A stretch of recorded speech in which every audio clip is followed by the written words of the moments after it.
So, we have been looking at rule based production systems in OPS 5, and we saw that the typical forward chaining inference engine works in a cycle of match, resolve and execute. Let us look at this in a little bit more detail. So, a rule as shown on the right hand side is a set of patterns which must, each pattern must match some element in the working memory, which is called the working memory element, and then of course, the right hand side will be actions. So, the match part is not really concerned with what the actions are, it is concerned with that all the patterns in the rule must match some working memory element.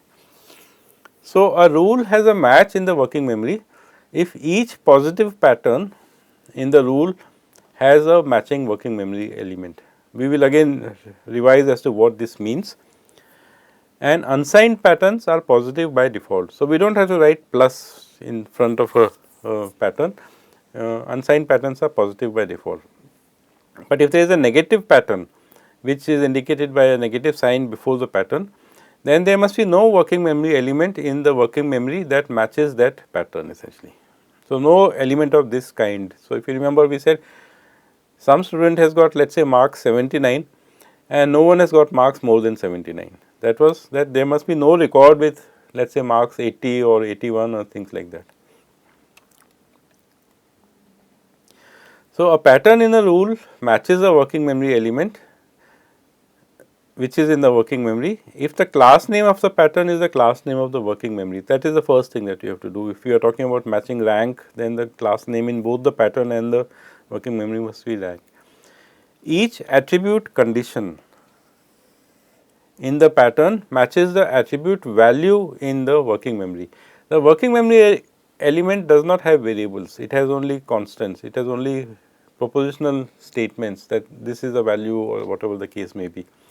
It is the pattern which can have conditions, it should be less than something or greater than something or not equal to something, but all that is in the pattern.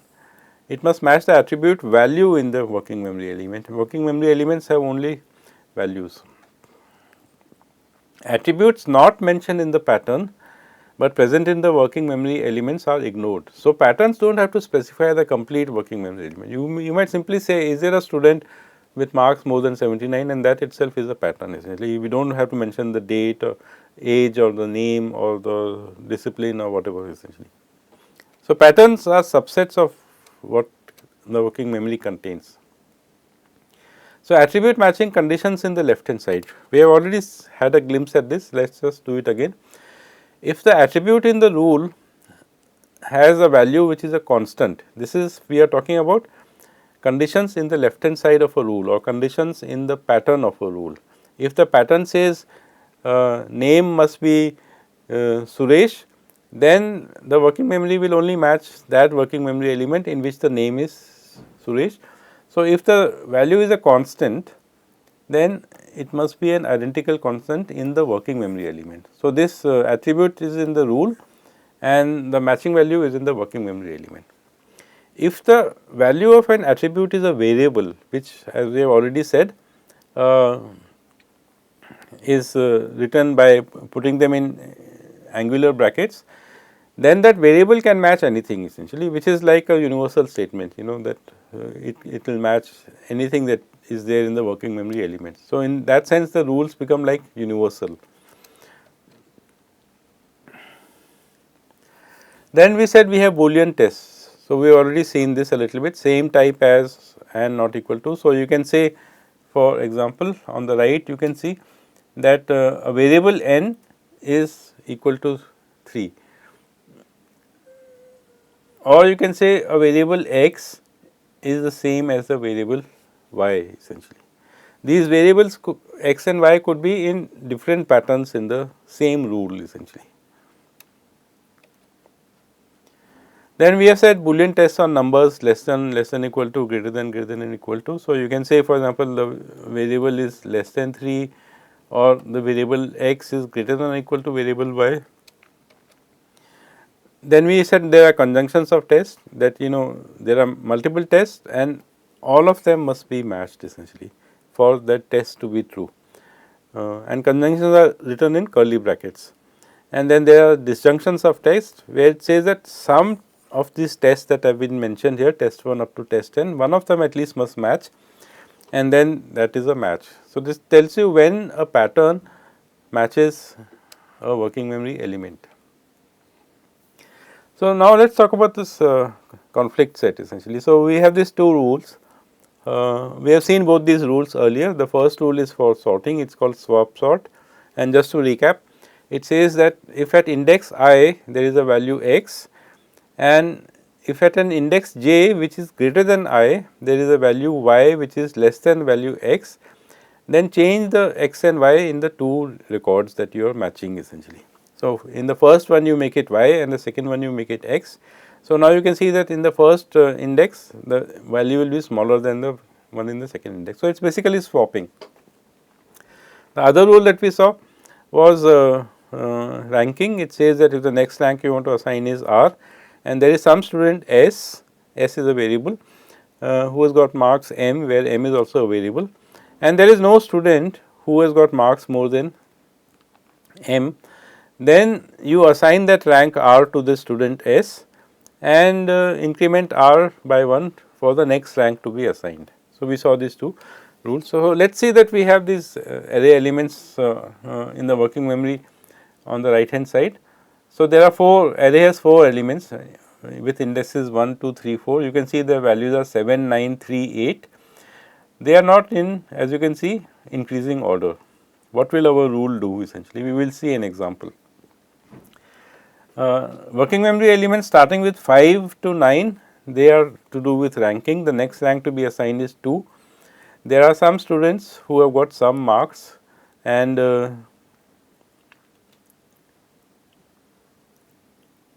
of those students, the one with the highest marks, which is Rashmi, who has got highest marks 89, but she already has a rank which has been assigned.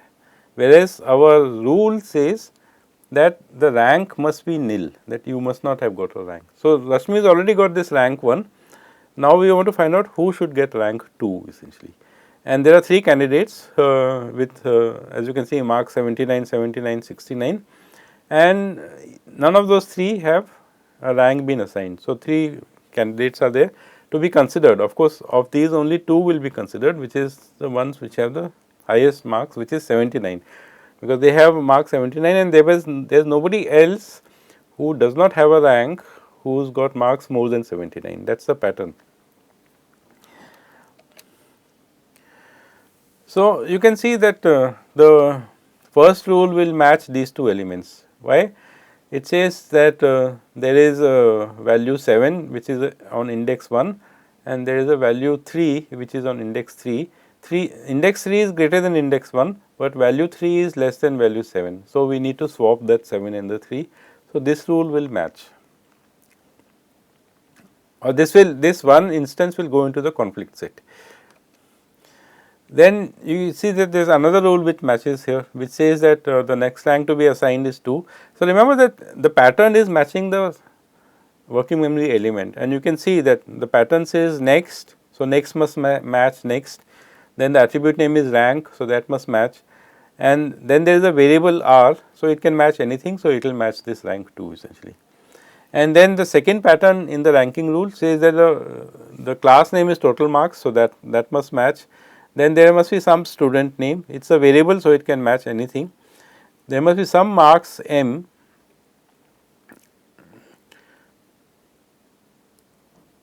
which will, it is a variable, so that will also match anything, and the rank must be 3. So, which is why this working memory element 6 does not figure into the match process, because it already has a rank assigned to it essentially.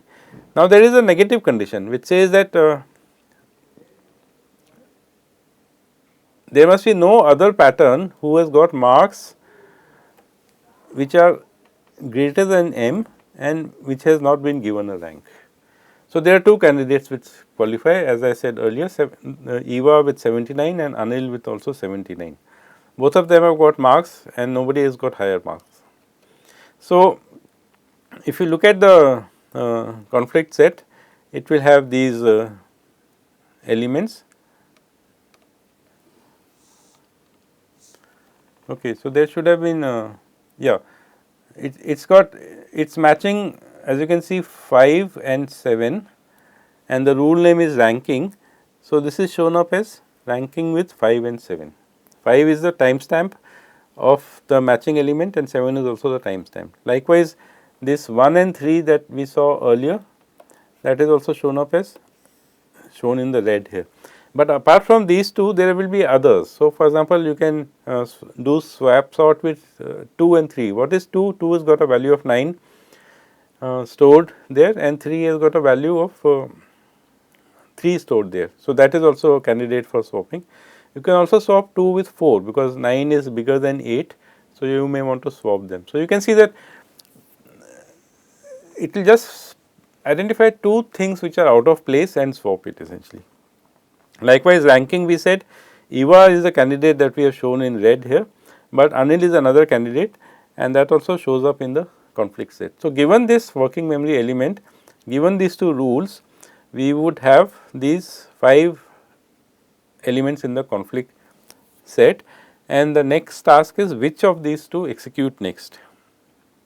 In this particular example, maybe the order does not matter except for maybe the swapping case. In swapping case, it would matter essentially. For example, it would be easier to bring 3 first and then talk about the rest. But we want to talk about conflict resolution in a very general fashion. What is conflict resolution? That you have a conflict set which has got a set of rules with matching data, and you have to decide which rule to execute next essentially. We have already said that swap sort basically spots 2 values which are out of place, and then it will do something with that.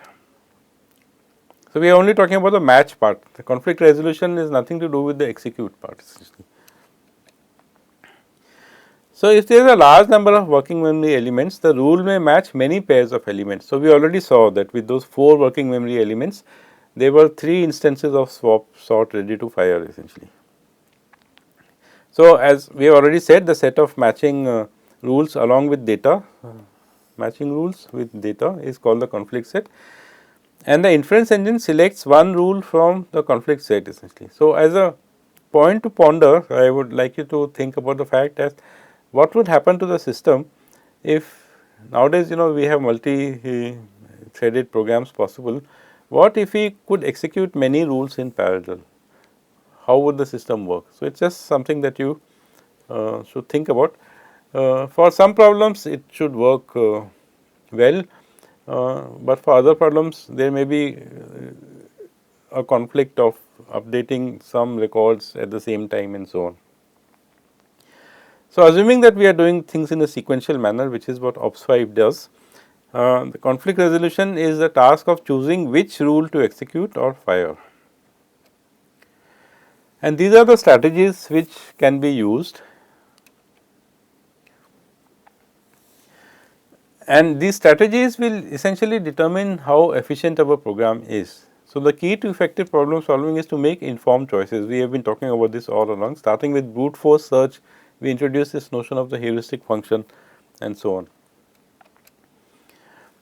In rule based system, the rules encapsulates such knowledge gleaned from experts essentially. So, an expert can tell you that this rule is applying to these conditions and so on. But we are concerned now about this thing. When more than one rule matches the data, the inference engine has to make the choice as to which rule instance to execute. This is somewhat analogous to which candidate to inspect next during search essentially. And we look at various conflict resolution strategies. The first strategy is called refractoriness, and it is a simple strategy. It says that a rule instance may fire only once with a set of matching working memory elements. So, if a rule is matching some working memory elements and our strategy somehow selected that rule to fire, then you can fire it only once. You cannot fire the same rule with the same data again and again, because if that was the case, then this selected rule could fire indefinitely, especially if it does not modify the working memory. If the rule simply says print a message, oh, found the largest number or something like that, then you do not want to keep firing the same rule again and again. And this is done by this strategy called refractoriness essentially. Otherwise, it is possible that the same rule could keep firing essentially. The idea of refractoriness comes from the way neurons fire in animal brains.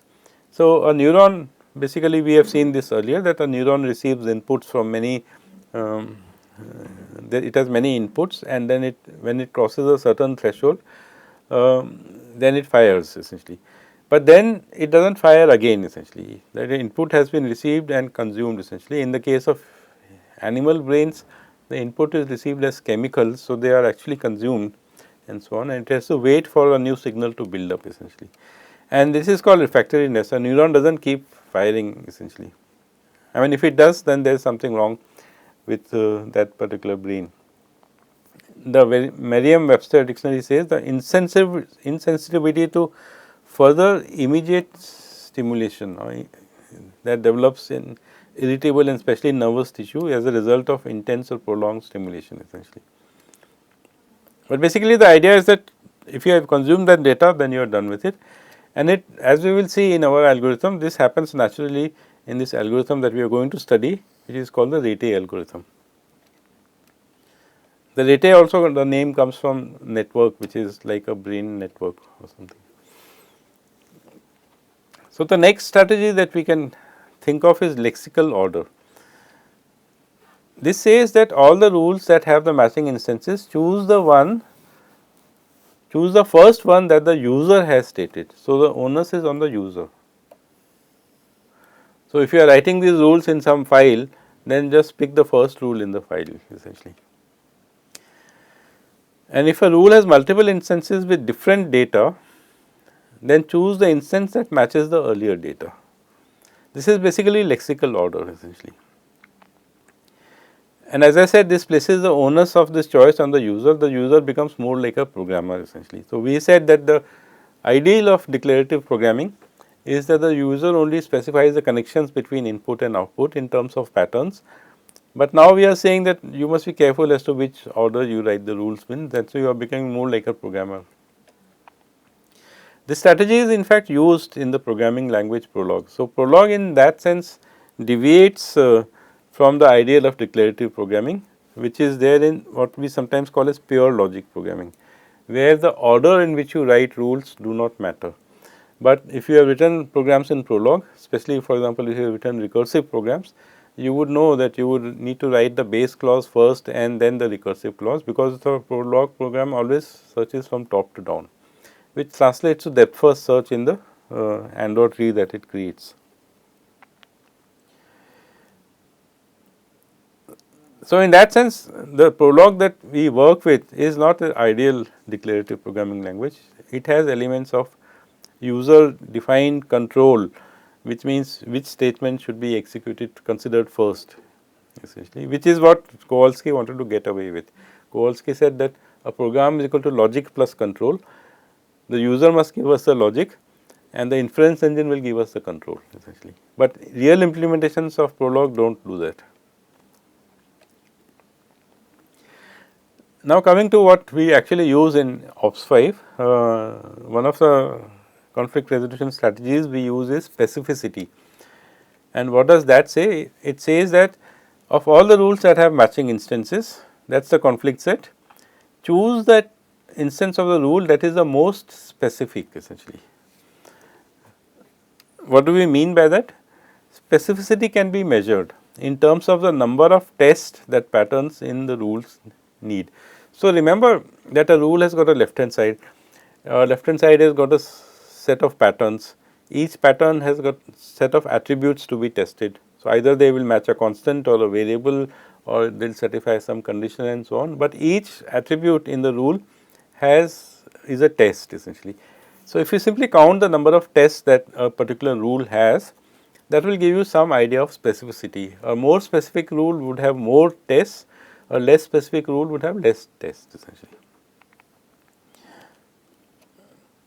The intuition here is that the more specific the conditions of a rule. So, when you say conditions of a rule, basically we mean more specific, more the number of tests are, the more appropriate the rule is likely to be in a given situation essentially. So, essentially what we are saying is that if there are two rules which are, let us say, matching and they are similar, both of them match with the same data, but one of the rules is more specific than another, then use that rule essentially. So, remember that the working memory models the short term memory of the problem solver. It actually contains all the data that the problem solver knows, whereas rule constitute the problem solver's knowledge which resides in the long term memory. So, it may have rules for specific situations, it may have rules for general situations also. We will see an example.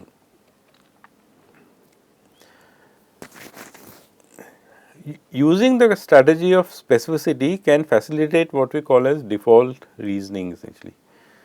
And the standard example, if you look up default reasoning, for example, if you search on the net, would be an example of a bird called Tweety, and the situation is like this, that if you know that Tweety is a bird, you can go ahead and make an inference that Tweety can fly.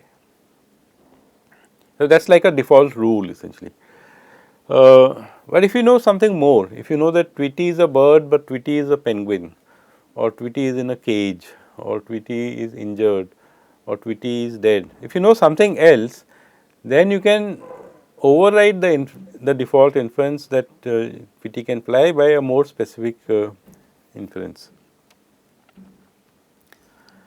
So, I have taken an example from my favorite domain, which is the game of contract bridge, and default rules happen naturally there. Without going into the details of the game, basically you can either, in the bidding phase, you can either pass or you can make some bid. So, you are bidding for a contract in the game, that is why the game is called contract bridge. The default rule is simply that follows. If you look at the pattern, then the first pattern is simply saying that it is the turn of player X to make a bid. And the second pattern simply is a kind of a device. So, as I had said, OPS5 programming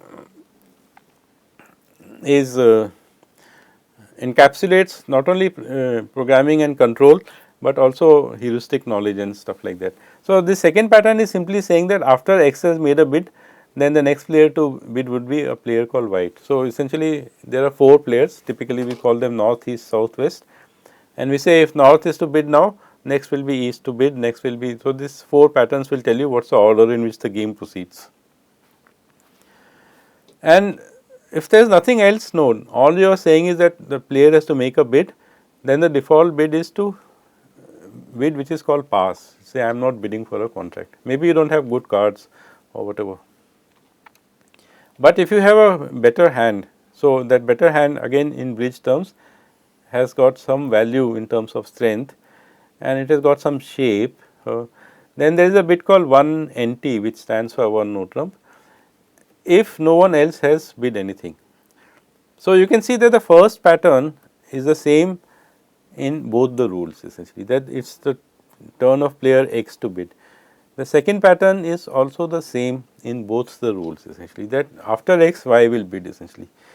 But now there is a third pattern in this rule which we have called as 1N opening. 1N and 1NT stand for the same thing, and it says that if the player is X and it has got either 15 points or 16 points or 17 points, remember that this is a disjunction and its shape can be classified as balanced, and also that there is no record that player Y has bid in round 1 essentially, nobody else has bid so far, then you can make this bid in this round 1 and you can call it an opening bid. So, this is some bridge terminology and the bid name is no trump and the denomination is 1. So, that is where 1 no trump comes from essentially. The point I am trying to make here is that there can be many such rules as to what is the bid that a player can make, and if you use specificity, then the first rule will fire only if none of the other rules match. If any of the other rules, for example, 1 no trump opening or 1 spade opening or 1 diamond opening matches, then the pass rule will not fire. So, it is a default rule. If you are using specificity as a conflict resolution strategy, then this bidding program will work correctly. So, as an exercise, I would ask you to write the rules to conclude that birds fly but not if they are, for example, penguins essentially. So, you will need to decide as to what is the class that you will use. Say for example, what is the how will you structure your working memory elements and what will the rules, but the rules will be simple. First rule will say if x is a bird, then x flies. The second rule will say if x is a bird and x is a penguin, then x does not fly, but just try to write that in an OPS5 like language. So, default reasoning is something that humans do all the time essentially. So, if I were to finish this class, I am kind of assuming by default that it will not be raining when I go out. So, which is good because I have not brought an umbrella, but we do all these kind of things all the time essentially. As I said, specificity, this strategy of conflict resolution selects the most specific rules when both the rules are matching, and you can see that in this example, whenever rule 2 matches, rule 1 will always match because they have, it has a subset of the conditions of rule 2. Now, there is another strategy called recency. What does this say? This says that of all the rules that have matching instances, choose the instance that matches the most recent working memory element. What, and we have already mentioned this earlier, that we have a timestamp associated with working memory elements, and by most recent we would mean the one with the highest timestamp. And what would that be? That would be the element that has been added last to the working memory, because you are increasing order of timestamp, you are adding this thing. So, this rule says that if there are many rules which are matching, then look at the timestamp of the working memory in each rule, and whichever has a matching working memory element which is the latest, choose that rule essentially. So, it can be implemented by looking at the timestamps of the matching working memory elements. This is what I just said. The intuition behind recency is that when a problem solver is reasoning or thinking or planning or whatever, searching, when it adds a new element to the working memory element, then any rule that matches that working memory element which has just been added should get priority. That is the intuition behind this recency strategy. So, it can facilitate what you can think of as a chain of thought, that you draw some conclusion, then use that conclusion to draw another conclusion, use that to draw another conclusion, and so on. That can be captured by recency. How do you implement this? You simply can maintain the conflict set based as a priority queue. That, as we will see, this conflict set, as we will see soon, this conflict set is not something that you recompute at every stage. We will see it is something which is kind of alive, to which you add and delete elements essentially, and you can do that by maintaining it as a priority queue. The last strategy that we want to mention is called mean sense analysis, and which we have already spoken about a few times in this course. The implementation of language like OPS5 from CMU has a strategy called MEA, mean sense analysis, based on the problem solving strategy espoused by Simon and Newell. So, remember what mean sense analysis is, that look at the differences between the current state and the desired state and order the differences in terms of the operators that we can use to resolve those differences, and select the largest difference first. We have seen examples of this. The idea in OPS5 is to partition the set of rules based on the context, and in OPS5 the context is set by the first pattern in the rule essentially. So, you set the context, which tells you that the first pattern sets the context, then you focus only on those rules which match those context. All those rules where the first element is matching will be considered first, and of course, the contexts are ordered in terms of differences. So, one can think of each partition as solving a specific sub goal or reducing a specific difference that we say. There may be more than one way of reducing a specific difference. For example, we consider this task of going from let us say Chennai to Parashar Lake in Himachal Pradesh, then one of the largest differences is that you should be as close to Himachal as possible, and we said that okay, there is a difference between Chennai and Delhi and resolve that, but that could be resolved in different ways. You could take a train or you could take a flight, or you if you are adventurous enough you could even think of driving. But there may be more than one way of reducing a specific difference. And as I said, the context is set by the first pattern in a rule essentially, and in that sense a user can control. So, you can see some elements of programming coming here as well. All rules in the same partition have the same first pattern essentially. What MEA does is that it applies recency to the first pattern. Remember that the first pattern sets the rule, sets the context. So, the latest context that you have set, you address that. This is the largest difference that I want to resolve. But of all the other rules which are matching, which match the first pattern, for them, for this subset of rules, for this partition of rules, use specificity for resolving the conflict essentially. So, it is a combination of recency and specificity, as you can see, which they call as mean sense analysis. Next, we will look at this algorithm which I have mentioned called RateNet, which is an efficient implementation of a forward chaining rule based system.